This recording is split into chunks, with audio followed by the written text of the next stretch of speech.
आज का हमारा टॉपिक है प्लेट विवर्तन की सिद्धांत। देखते हैं हम लोग प्लेट विवर्तन की सिद्धांत। यहाँ पर हमको पहले ये समझना होगा कि प्लेट है क्या तथा विवर्तन की से यहाँ पर तात्पर्य क्या है। तो यहाँ पर प्लेट का तात्पर्य है कि बृहद स्थलीय खंड को प्लेट कहते हैं, यानी कि बृहद जो स्थलीय खंड है उसे प्लेट कहते हैं। तो यहाँ पर सबसे बड़ी समस्या ये उत्पन्न होती है कि जो महासागर महाद्वीपीय भाग है क्या वही प्लेट है, मानी महासागरों का जो भाग है क्या वो प्लेट नहीं है। तो इसका अगर इंग्लिश में हम टर्म जो है डिफिनेशन देखते हैं तो कहा जाता है the large block of lithosphere, the large block of lithosphere.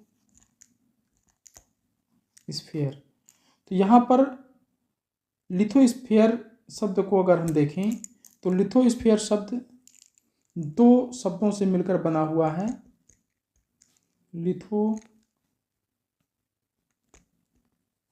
दो शब्दों से बनकर बना हुआ लिथोस्फीयर शब्द दो शब्दों से मिलकर बना हुआ है। एक तो लिथोस और दूसरा स्फीयर। जहां पर लिथोस का तात्पर्य होता है रॉक्स और स्फीयर का तात्पर्य होता है जोन, यानी रॉक्स मतलब चट्टान, यानी वैसे चट्टानों का जोन जो बहुत बड़ा है। ये महाद्वीपों के नीचे भी हो सकता है और तथा महासागरों के नीचे भी हो सकता है, यानी कि जो स्थलीय खंड है, बृहद स्थलीय खंड जिसको हम प्लेट कहते हैं, वो महासागरों के नीचे भी हो सकता है तथा महाद्वीपों के नीचे भी हो सकता है।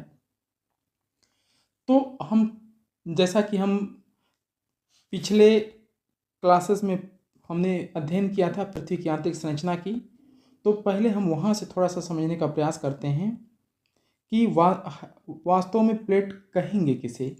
अगर देखा जाए जैसा हमने पृथ्वी की आंतरिक संरचना में अध्ययन किया था, पृथ्वी की आंतरिक संरचना में ये सबसे ऊपरी जो भाग है इसको क्रस्ट कहते हैं, ये हमारा मेंटल है और सबसे नीचे कोर है।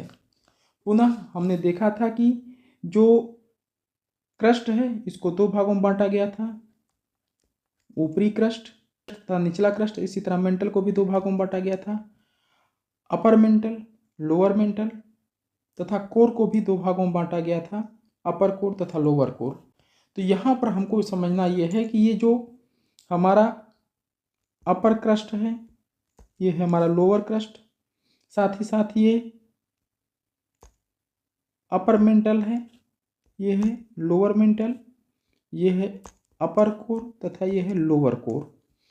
अब हमको जो प्लेट समझना है तो यहाँ पर हम अगर ध्यान दें, हमने जैसा कि पृथ्वी की आंतरिक संरचना के क्लासेस में जब हम पढ़े थे, नीचे जो 700 से लेकर के 2900 किलोमीटर के मध्य का जो भाग है वो क्या है, वो निचला मेंटल है। तो ऊपरी मेंटल का जो ऊपरी वाला भाग है, यानी कि ये वाला भाग, ऊपरी मेंटल का ये वाला भाग जो है कहा जा सकता है कि ऊपरी लगभग 55 किलोमीटर जो परत है वो ये भी क्रस्ट की भांति ही क्या है, ये ठोस है, दृढ़ है तथा कठोर है। लेकिन इसके नीचे जब हम जाएंगे तो इसके नीचे जाने पे 100 से लेकर के 400 किलोमीटर के मध्य का जो भाग है वहाँ पर रेडियो एक्टिव सक्रिय पदार्थ ज़्यादा मात्रा में पाए जाते हैं। यहाँ पर यानी कि ये वाला जो क्षेत्र है यहाँ पर रेडियो सक्रिय पदार्थ ज़्यादा मात्रा में पाए जा रहे हैं यहाँ पर। तो ये जो रेडियो सक्रिय वाला जो पदार्थ है जहाँ पर सबसे ज़्यादा पाए जा रहे हैं उसे वह अर्ध तरल अवस्था में है, क्योंकि हमको ये पता है कि जैसे जैसे हम पृथ्वी के नीचे की तरफ जाते हैं वैसे वैसे क्या होता है, टेम्परेचर में वृद्धि देखी जाती है और प्रति 32 मीटर नीचे जाने पर 1 डिग्री सेंटीग्रेड तापमान में वृद्धि यहाँ पर पाई जाती है। क्योंकि जैसे जैसे हम पृथ्वी के नीचे जा रहे हैं, क्रस्ट से पृथ्वी के अंतरतम की तरफ जा रहे हैं, तो इन क्षेत्रों में चूँकि जहाँ पे रेडियो सक्रिय पदार्थ प्रचुर मात्रा में पाए जाते हैं, तो ये अर्ध तरल अवस्था में है या तरल अवस्था में है। ये अर्ध तरल अवस्था में है और यहाँ पर जो है अर्ध तरल अवस्था में होने की वजह से यहाँ पर मैग्मा की मात्रा पाई जाती है और इसलिए इस क्षेत्र को दुर्बलता मंडल भी कहा जाता है। क्या कहा जाता है? दुर्बलता मंडल। दुर्बलता मंडल पाया जाता है। इसको लो वेलोसिटी जोन भी कहा जाता है और यहीं से ज्वालामुखी क्रिया होती है, इसी के दौरान जो मैग्मा निकलता है वो इसी मंडल से निकल करके ऊपर की तरफ आता है। अब हमको समझना है यहाँ पर कि वास्तव में प्लेट कहते किसको हैं। तो यहाँ पर हम ध्यान से देख रहे हैं कि जैसे ये हम मान लेते हैं कि ये हमारी कोई प्लेट है, ये प्लेट है, ये ऊपरी क्रस्ट है, ये है लोअर क्रस्ट। इसके नीचे अगर हम जाएंगे तो ये इस वाले भाग में ये अपर मेंटल का भाग है, ये हमारा अपर मेंटल का भाग है। इसके नीचे जाएंगे तो लोअर मेंटल है। तो अपर मेंटल के भाग में यहाँ पर क्या है कि ऊपर का अगर ये वाला पार्ट छोड़ दिया जाए 50-55 किलोमीटर का अपर मेंटल के ऊपरी भाग को, तो इसके नीचे जो है यहाँ पर रेडियो सक्रिय पदार्थ हैं। रेडियो सक्रिय पदार्थ यहाँ पर पाए जाते हैं। तो रेडियो सक्रिय पदार्थ यहाँ पर पाए जाने की वजह से ये जो भाग है वो सेमी लिक्विड अवस्था में है और यहाँ पर मैग्मा की मात्रा प्रचुर मात्रा में है। अब होता क्या है कि चूँकि टेम्परेचर जैसे जैसे हम नीचे की तरफ जाते हैं तो टेम्परेचर बढ़ता जाता है और टेम्परेचर बढ़ने की वजह से यहाँ पे क्या होते हैं, चट्टानें पिघलने लगती हैं। जो चट्टानें हैं वो पिघलने लगेंगी। चट्टानों के पिघलने की वजह से ये जो भाग है ये अर्ध तरल अवस्था में रहता है और चूँकि जो रेडियो सक्रिय पदार्थ वाला भाग है इसी को हम एस्थेनोस्फीयर कहते हैं। एस्थेनोस्फीयर कहा जाता है। इसी को दुर्बलता मंडल भी कहा जाता है। दुर्बलता मंडल कहते हैं और इसी को निम्न गति मंडल यानी कि लो वेलोसिटी जोन भी कहा जाता है इसको। अब ये जो भाग है क्योंकि ये पिघली हुई अवस्था में है, इसको अगर भौगोलिक भाषा का रूप दिया जाए तो इसको हम कह सकते हैं सुघट्य अवस्था। ये भाग है ये हमारा सुघट्य अवस्था में है और सुघट्य अवस्था में है तो जो अगर अब इसके ऊपर का जो भाग है ये इसके ऊपर का ये जो वाला भाग है ये इस जो सुघट्य अवस्था में है यानी अर्ध तरल अवस्था में है, इसके ऊपर जैसे नदी के ऊपर नाव तैरती है उसी प्रकार से ये ऊपर इसके तैर रही है।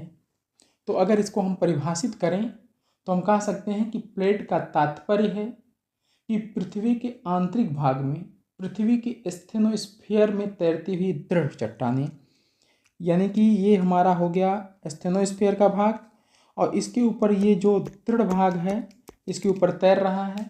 तो इसे हम इस प्रकार परिभाषित कर सकते हैं कि पृथ्वी के आंतरिक भाग में पृथ्वी के स्टेनोस्फीयर में तैरती हुई दृढ़ चट्टानों को हम प्लेट कहते हैं या दृढ़ चट्टानी भूखंड जो स्टेनोस्फीयर पर तैर रही है उसको हम प्लेट कहते हैं।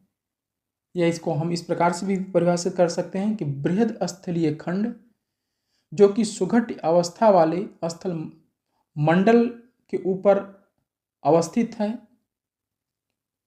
इसमें संपूर्ण क्रस्ट एवं ऊपरी मेंटल का जो ऊपरी वाला भाग है ये वाला भाग इसमें शामिल होता है, उसको हम प्लेट कहते हैं।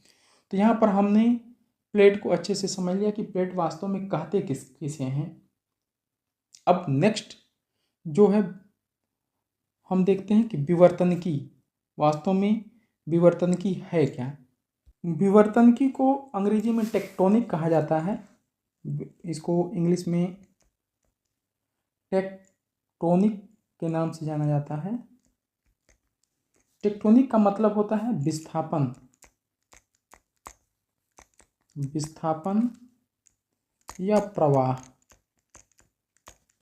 यानी कि प्लेटों में जो विस्थापन हो रहा है, जो प्रवाह हो रहा है, उसको हम क्या कहेंगे, प्लेट टेक्टोनिक। और इससे संबंधित जो सिद्धांत है उसको हम थ्योरी कहेंगे, यानी प्लेट टेक्टोनिक थ्योरी। अब यहाँ पर हम कुछ इम्पॉर्टेंट फैक्ट्स को समझने का प्रयास करेंगे कि इसमें अगर देखते हैं कि प्लेट जो शब्द है, प्लेट शब्द का प्रयोग सबसे पहले ट्यूजो विल्सन ने किया था, यानी कि टर्म जो है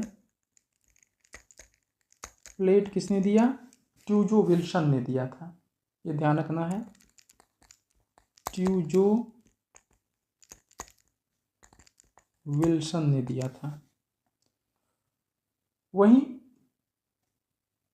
प्लेट विवर्तन के सिद्धांत का प्रतिपादन जो है सबसे पहले हैरी हेस ने किया था, हैरी हेस ने किया, इसका श्रेय हैरी हेस को जाता है। बाद में 1967 में 1967 में इस प्लेट विवर्तन के सिद्धांत को जो प्रस्तुत करने का श्रेय है वो मैकेंजी तथा पार्कर को जाता है, यानी कि इसको व्यवस्थित रूप में मैकेंजी तथा पार्कर ने इसको प्रस्तुत किया। अब हम देखते हैं कि स्थल मंडल के गतिशील भाग के लिए प्लेट शब्द का सर्वप्रथम प्रयोग ट्यूजो विल्सन ने किया था। इस चीज़ को ध्यान रखिए कि स्थल मंडल की गतिशील जो भाग है उसके लिए प्लेट शब्द का प्रयोग सबसे पहले ट्यूजो विल्सन ने किया था। बाद में प्लेट विवर्तन की जो शब्द है इसका प्रयोग सबसे पहले मॉर्गन ने किया था। प्लेट विवर्तन की शब्द का प्रयोग इन्होंने सबसे पहले किया तथा मैकेंजी तथा मॉर्गन इन दोनों ने मिलकर के इसको व्यवस्थित रूप में प्रस्तुत किया। प्लेट विवर्तन के सिद्धांत का इसका व्याख्या दिया और इससे पूर्व प्लेट विवर्तन के सिद्धांत को प्रतिपादित करने का श्रेय हैरी हेस को जाता है। आगे देखते हैं, स्थल मंडल के दृढ़ तथा कठोर पिंडों को प्लेट कहा जाता है। प्लेट स्थल मंडल यानी पृथ्वी की ऊपरी परत पर उपस्थित छोटे, मध्यम तथा बृहद खंड हैं जो कि महासागरों के नितल से लेकर द्वीपों तथा महाद्वीपों तक अवस्थित हैं। आगे देखते हैं, प्लेट विवर्तन की दो शब्दों से मिलकर बना है, एक तो प्लेट, दूसरा विवर्तन की, जहाँ प्लेट का तात्पर्य स्थल मंडल के दृढ़ तथा कठोर विखंडित टुकड़े से है, जैसा कि हमने अभी समझा, जबकि विवर्तनिकी से आशय प्लेटों के संचरण से है। सभी प्लेटें स्वतंत्र रूप से पृथ्वी के दुर्बलता मंडल यानी एस्थेनोस्फीयर पर भिन्न भिन्न दिशाओं में भ्रमण कर रही हैं। अब हम देखते हैं कि प्लेटों के प्रकार कितने हैं। तो प्लेटों के प्रकार अगर देखा जाए तो एक तो महाद्वीपीय प्लेटें, दूसरा महासागरीय प्लेटें। जिस प्लेट में संपूर्ण या अधिकांश भाग स्थलीय होता है उसको महाद्वीपीय प्लेट कहते हैं। जिस प्लेट में प्लेट में पूर्ण रूपेण अथवा अधिकांश भाग सागरीय तलीय होता है उसको महासागरीय प्लेटें कहते हैं। जैसे मान लेते हैं कि ये कोई प्लेट है,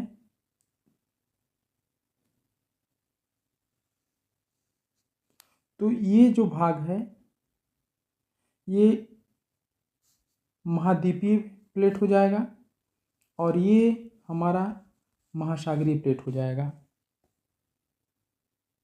नेक्स्ट आगे देखते हैं,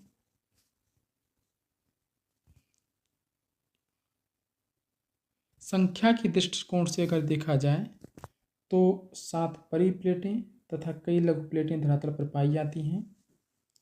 विश्व की जो प्रमुख प्लेटें हैं ग्लोबीय स्तर पर 7 परिप्लेटें बताई गई हैं। इनको हम एक एक करके देखते हैं। जो 7 बड़ी प्लेटें हैं, सबसे पहले इनको हम देखते हैं। यहाँ पर हम देख रहे हैं कि सबसे उत्तर में यहाँ पे ये है नॉर्थ अमेरिकी प्लेट, ये है दक्षिण अमेरिकी प्लेट दूसरे नंबर पे, तीसरे नंबर पे ये है अफ्रीकी प्लेट, चौथे पे है ये है हमारा यूरेशियाई प्लेट, उसके बाद 5वें नंबर पे इंडो ऑस्ट्रेलियन प्लेट, ये इंडो ऑस्ट्रेलियन प्लेट है ये। इसके बाद ये दक्षिण में यहाँ पर ये अंटार्कटिका प्लेट है, अंटार्कटिका प्लेट है, और ये प्रशांत महासागर प्लेट है, ये प्रशांत महासागर प्लेट है। तो इस प्रकार देख रहे हैं कि कुल मिलाकर के पृथ्वी पर 7 प्लेटें हैं जो मानी जाती हैं। कई बार प्लेटों की संख्या कुछ बुकों में 6 भी माना गया है, कुछ बुकों में 7 माना गया है, लेकिन ज़्यादातर एग्जामों में जब प्रश्न ऑब्जेक्टिव में पूछा जाता है कि बड़ी प्लेटों की संख्या कितनी है, तो ये माना गया है कि बड़ी प्लेटों की संख्या 7 है। अब हम देखते हैं कि जो प्लेटें हैं, बड़ी प्लेटें हैं, उनको एक एक करके हम लोग देखते हैं। अंटार्कटिका प्लेट, अंटार्कटिका प्लेट ये जो है समस्त अंटार्कटिक महाद्वीप इसके चारों ओर फैला हुआ है। यहाँ पर देखते हैं ये अंटार्कटिक और इसी के चारों तरफ ये जो है फैला हुआ है। अगला है उत्तरी अमेरिकी प्लेट। तो उत्तरी अमेरिकी प्लेट जो है ये है उत्तरी अमेरिकी प्लेट।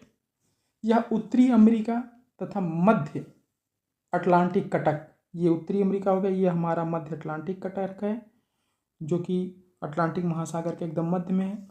तो उत्तरी अमेरिका तथा मध्य अटलांटिक कटक तथा उत्तरी अटलांटिक के पश्चिम का भाग, इसके जो ये इसके पश्चिम का भाग, इधर का भाग इसमें विस्तृत है, यानी कि ये अमेरिका और मध्य अटलांटिक कटक के पश्चिम वाला जो भाग है इसमें शामिल किया गया है।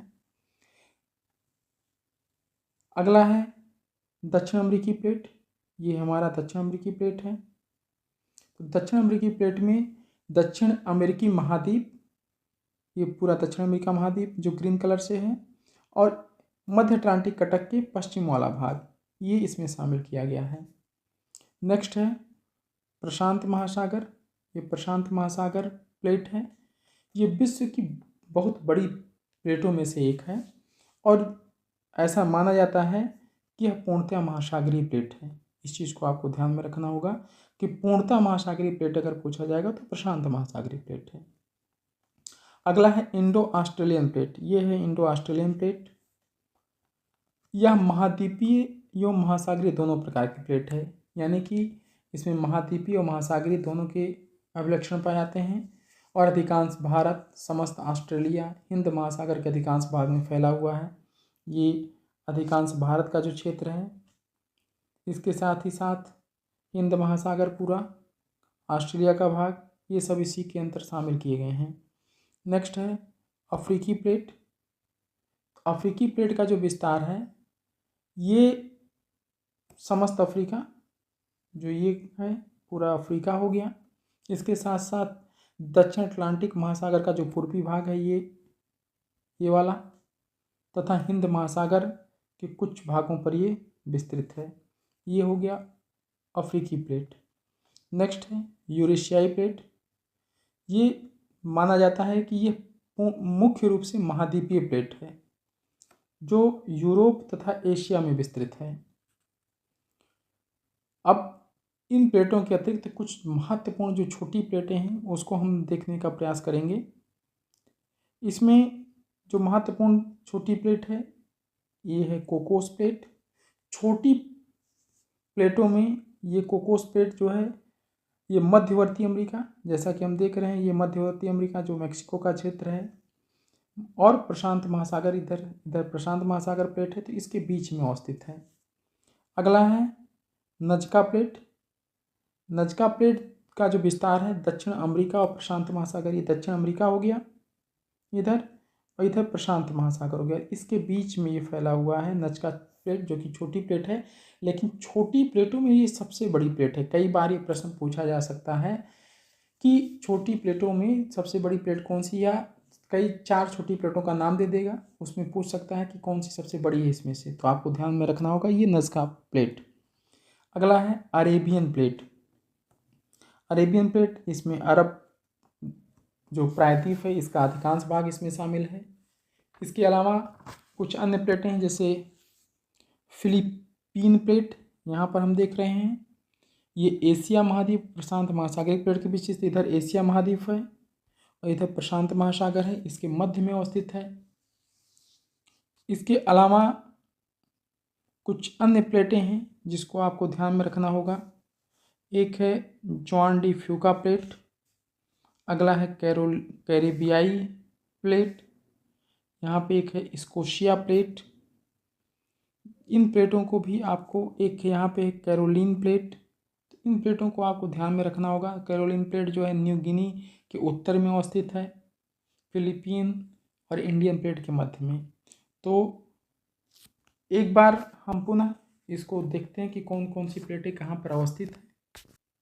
बड़ी प्लेटें हैं, सबसे पहले उसको देख लेते हैं। ये है उत्तरी अमेरिकी प्लेट, यहाँ पर है अंटार्कटिका प्लेट, ये है दक्षिण अमेरिकी प्लेट, इसके बाद प्रशांत महासागर की प्लेटें, और फिर इंडो ऑस्ट्रेलियन प्लेटें, ये इंडो ऑस्ट्रेलियन प्लेटें हैं। इसके अलावा अफ्रीकी प्लेट, ये आपका अफ्रीकी प्लेट है। उसके बाद ये यूरेशियाई प्लेट, ये 7 बड़ी प्लेटें हैं। इसके साथ ही साथ जो छोटी प्लेटें हैं उसको भी हम लोग देखने का प्रयास करेंगे कि कौन कौन सी छोटी प्लेटें हैं। तो यहाँ पर हम देख रहे हैं कि ये सबसे पहले जॉन डी फ्यूका प्लेट ये हो गया। उसके और दक्षिण में आएंगे तो यहाँ पे है कोकोस प्लेट, उसके दक्षिण में जाएंगे तो यहाँ पे है नजका प्लेट, इसके और दक्षिण में यहाँ पे जाएंगे तो यहाँ पे है स्कोशिया प्लेट, ये है कैरिबियाई प्लेट। इसके अतिरिक्त यहाँ पे है अरेबियन प्लेट, और इसके बाद यहाँ पे है फिलिपियन प्लेट, ये है कैरोलिन प्लेट। तो इस प्रकार जो बड़ी प्लेटें तथा छोटी प्लेटें हैं इसको हम मानचित्रों के माध्यम से देख लिए। अब हमने आगे चलते हैं। यहाँ पे ध्यान दीजिए, ये जो प्लेटें हैं उनका नाम दिया हुआ है।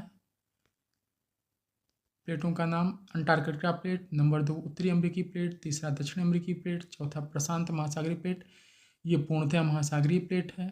फिर 5वां अफ्रीकी प्लेट, 6वां इंडो ऑस्ट्रेलियन प्लेट, 7वां यूरेशियाई प्लेट, यह मुख्य रूप से महाद्वीपीय प्लेट है। एक चीज़ आपको ध्यान में रखना होगा कि जो प्लेटें हैं, प्लेटों की संख्या घटती बढ़ती रहती है, यानी कि प्लेटें टूटती भी रहती हैं और जुड़ती भी रहती हैं। आगे छोटी प्लेटों में हमने देख लिया मानचित्र के माध्यम से। अब प्लेटों के गतिकीय पक्ष को देखते हैं। इसके अंतर्गत 3 प्रकार की प्लेट सीमाओं की चर्चा होती है। एक तो होता है अभिसारी सीमा, दूसरा होता है अपसारी सीमा, तीसरा रूपांतरित सीमा या संरक्षित सीमा, यानी कन्वर्जिंग बाउंड्रीज, डाइवर्जिंग बाउंड्रीज और ट्रांसफॉर्म बाउंड्रीज। इसको हम आगे एक एक करके देखते हैं। यहाँ पर हम देख रहे हैं अपसारी सीमा, यानी अपसारी सीमा को रचनात्मक सीमा कहते हैं। यहाँ पर अपसारी का मतलब होगा डाइवर्जेंट, 2 प्लेटें एक दूसरे से दूर जा रही हैं, उसको हम बोलेंगे अपसारी सीमा। विनाशात्मक सीमा यानी अपसारी यानी कन्वर्जेंट, 2 प्लेटें एक दूसरे की तरफ आएंगी तो उसको कन्वर्जेंट बोला जाएगा। और संरचनात्मक सीमा, दोनों प्लेटें एक दूसरे के बगल से निकलेंगी तो उसको हम क्या कहेंगे, संरचनात्मक सीमा कहेंगे। आगे हम इसको अगर चित्र के माध्यम से देखना चाहें तो इस तरह से देखा जा सकता है कि ये 2 प्लेट, एक प्लेट ये है, तो अगर ये दोनों प्लेटें एक दूसरे की तरफ आ रही हैं तो इनका अभिसरण होगा, ये कन्वर्जेंट हो रही हैं तो इनको बोला जाएगा अभिसारी सीमा, यानी कि कन्वर्जेंट बाउंड्रीज। वहीं पर अगर देखा जाए तो अगर 2 प्लेटें एक दूसरे से विपरीत दिशा में जा रही हैं तो उसको बोला जाएगा अपसारी सीमा यानी डाइवर्जेंट बाउंड्रीज। और तीसरे प्रकार की जो बाउंड्रीज होती है वो होती है रूपांतर सीमाएं। इसको इंग्लिश में बोलते हैं ट्रांसफॉर्म बाउंड्रीज। उसमें प्लेटें जो होती हैं, जैसे एक प्लेट इधर की तरफ आ रही है, दूसरी प्लेट इसके बगल से इधर की जाएगी, तो ये एक दूसरे के बगल से निकल जाते हैं। इसको ट्रांसफॉर्म भ्रंश बोलते हैं। इसका अगर वो अच्छा उदाहरण देखा जाए तो कैलिफोर्निया में सान एंड्रियास भ्रंश को माना जाता है। अब इसका हम एक एक करके विस्तार से अध्ययन करते हैं। अभिसारी सीमा, इसको विनाशी किनारा भी कहा जाता है। जब दो प्लेटें विपरीत दिशा से संचरित होती हुई एक केंद्र की ओर आती हैं तो इस स्थिति को अभिसरण कहते हैं। यानी कि दो प्लेटें अगर विपरीत दिशा से एक तरफ आ रही हैं तो इसे हम क्या कहेंगे, अभिसारी सीमा कहेंगे। और अभिसरण के दौरान जो भारी प्लेट होगी हमेशा हल्की प्लेट के नीचे छेपित होती है। तो आपको ये पता होना चाहिए कि जो महासागरीय प्लेटें होती हैं वो बेसाल्टिक होती हैं और महाद्वीपीय प्लेटों की तुलना में भारी होती हैं। तो जो अभिसरण अगर होगा तो जो भारी प्लेट होगी वो नीचे की तरफ छेपित होगी।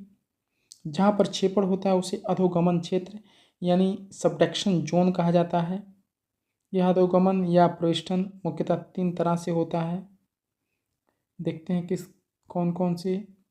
एक तो महासागरीय प्लेटें, यानी कि ये भी हो सकता है कि दो महासागरीय प्लेटें एक दूसरे से कन्वर्जेंट करें, एक दूसरे की तरफ आएँ। दूसरा सागरीय और महाद्वीपीय प्लेटें। तीसरा महाद्वीपीय महासागरीय प्लेटें। यहाँ पर हम चित्र के माध्यम से देख रहे हैं कि दो प्लेटें एक दूसरे की तरफ आ रही हैं। यानी कि प्लेटें जब एक दूसरे की तरफ आ रही हैं तो हो क्या रहा है कि जो भारी प्लेट है वो नीचे की तरफ छेपित हो रहा है और जो हल्का प्लेट है वो ऊपर की तरफ है। जहाँ अब ये चूँकि जो भारी प्लेट है जब नीचे की तरफ जाएगा तो ऐसी स्थिति में नीचे जाने में, जैसा कि हमको पता है कि पृथ्वी के नीचे की तरफ जैसे जैसे हम जाएंगे वैसे वैसे तापमान बढ़ता है। तापमान बढ़ने की वजह से जब ये अंतरतम की तरफ जाता है तो चूँकि यहाँ पर टेम्परेचर बहुत ज़्यादा हो चुका होता है और ये पिघलना शुरू कर देता है, मेल्टिंग करना शुरू कर देता है। एस्थेनोस्फीयर में ये मेल्ट करना प्रारंभ कर देता है। नेक्स्ट है यहाँ पर, और चित्र के माध्यम से इसको हम समझ सकते हैं कि दो प्लेटें एक दूसरे की तरफ आईं। इसमें जो भारी प्लेट थी, जो महासागरीय प्लेट है, जैसा यहाँ पे देखिए ये महासागरीय प्लेट नीचे की तरफ छेपित हो रही है। महाद्वीपीय प्लेट है। यहाँ पर जब इसका अधोगमन हुआ तो यहाँ पर टेम्परेचर ज़्यादा है और यहाँ पे पिघलने लगता है लिथोस्फीयर में। लिथोस्फीयर के नीचे एस्थेनोस्फीयर में ये पिघलने लगता है। और चूँकि ये प्लेट जो है ये भारी प्लेट है, यहाँ से टकराने के बाद इसमें वलन प्रारंभ हो जाता है और वलन प्रारंभ होने के फलस्वरूप यहाँ पर आप देखेंगे तो ट्रेंच का निर्माण, खाई का निर्माण हो जाता है तथा बड़े बड़े मोड़दार पर्वतों का भी निर्माण होना प्रारंभ हो जाता है। नेक्स्ट है अपसारी सीमा। इसको रचनात्मक किनारा भी कहा जाता है। जब दो प्लेटें एक दूसरे से दूर जाती हैं तो इन्हें अपसारी डाइवर्जेंट प्लेट कहते हैं। ये प्लेटें अपसारी सीमाओं का निर्माण करती हैं। विश्व के अधिकांश अपसारी किनारे महासागरीय मध्य कटकों मिड ओशियन रिड्स के साथ साथ हैं। वह स्थल जहाँ से प्लेटें एक दूसरे से दूर हटती हैं प्रसारी स्थान यानी स्प्रेडिंग साइट्स कहते हैं, जैसे मध्य अटलांटिक कटक।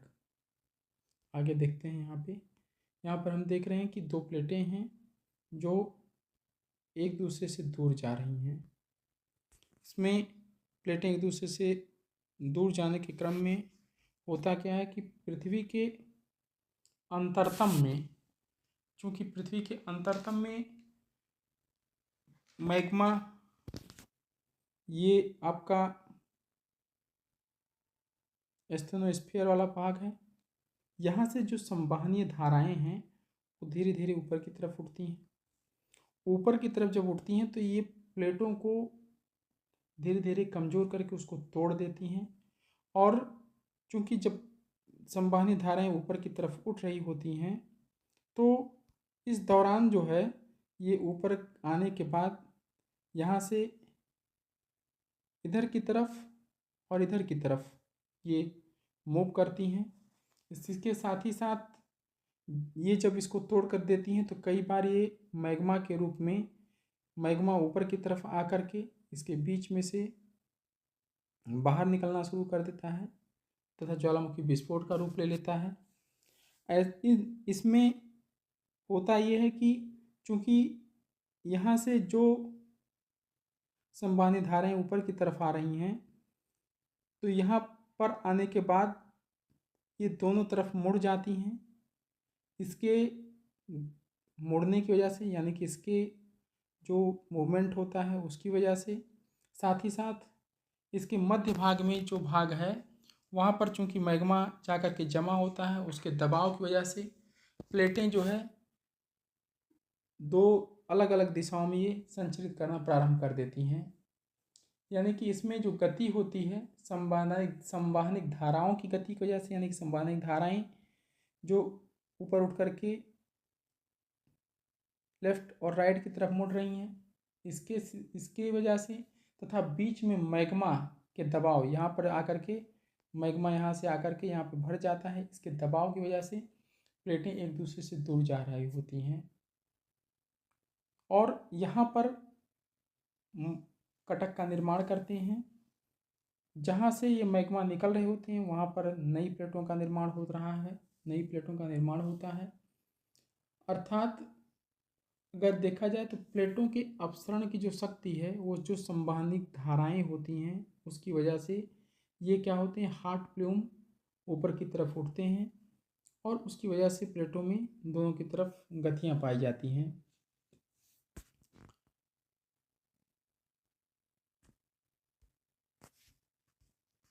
नेक्स्ट है संरक्षी प्लेट सीमा या रूपांतरित सीमा। संरक्षी प्लेट किनारों पर दो प्लेटें विपरीत दिशा में या समानांतर रूप से गतिशील होती हैं। यहाँ पर ना तो प्लेट का निर्माण होता है और ना ही विनाश। यह रूपांतर भ्रंश यानी ट्रांसफॉर्म फॉल्ट का निर्माण होता है, जैसे कैलिफोर्निया में सान एंड्रियाज भ्रंश इसका अच्छा उदाहरण है। यहाँ पर हम देख रहे हैं कि दो प्लेटें हैं, एक दूसरे से बगल से विपरीत दिशा में ये गति कर रही हैं। अब प्लेट विवर्तन की कुछ अपनी सीमाएं हैं, उसको हम यहाँ पर देखते हैं कि यद्यपि प्लेट विवर्तन के सिद्धांत वर्तमान में सर्वाधिक व्यावहारिक, वैज्ञानिक तथा मान्य सिद्धांत है, फिर भी इसमें इसकी कुछ सीमाएं हैं। प्लेटों की कुल संख्या तथा सीमाओं को पूरी तरह से स्पष्ट नहीं किया जा सका है। पहली कमी इसकी है कि प्लेटों की कुल संख्या को तथा उसकी सीमाओं को पूरी तरह से स्पष्ट नहीं किया जा सका है। दूसरी है कि प्लेट विवर्तन की प्लेटों के आंतरिक भाग में पाए जाने वाली भूगर्भिक क्रियाओं की व्याख्या नहीं कर सका है। साथ ही साथ संवहनी धाराएं कैसे उत्पन्न होती हैं इस पर भी प्लेट विवर्तन सिद्धांत पूर्ण रूप से अपना मत व्यक्त नहीं कर पाया है।